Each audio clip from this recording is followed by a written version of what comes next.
श्री स्वामी समर्थ. वैशाली रेसिपीमध्ये स्वागत आहे. चला तर आज आपण तुरीची डाळ बनवते. इथं मी थोडीशी डाळ घेतली, एक अर्धी वाटी, आणि 4 मिरच्या आणि 2 टमॅटो घेतलेत.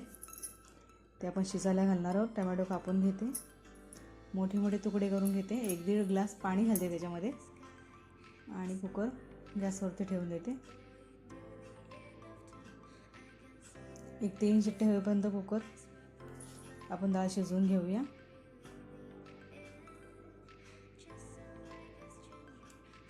अशा प्रकारे आपली डाळ शिजून झालेली आहे.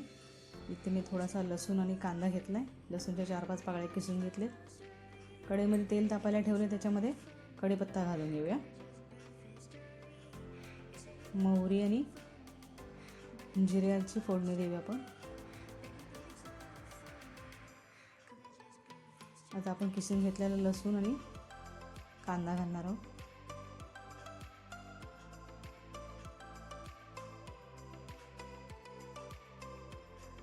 मी एक छोटा कांदा घेतला आहे कापून, तो घालून घेते.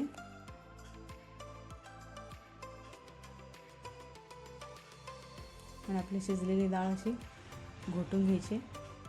जास्त प्रकारे घोटायची नाही आहे. टमॅटो दिसला पाहिजे, छान लागतो तो डाळ भातावर खाताना. अशा प्रकारे थोडंसं हलवून फक्त घ्यायचं आपल्याला. आणि याच्यामध्ये मी आता हळद, धने पावडर आणि थोडासा सांबार मसाला घालते मी.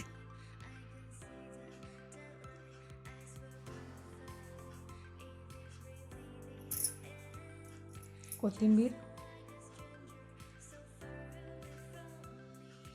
आणि लाल तिखट घालते 2 चमचे.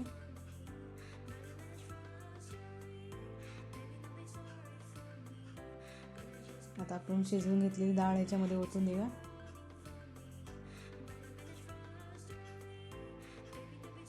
आणि ग्लासभर गरम पाणी करून घेते मी याच्यामध्ये ओतायला.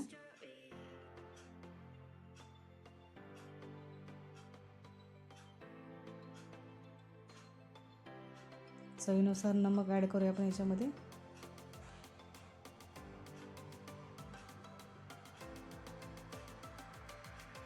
तर अशा प्रकारे आपली डाळ तयार आहे भातावर खाण्यासाठी. कशी वाटली रेसिपी कमेंट करून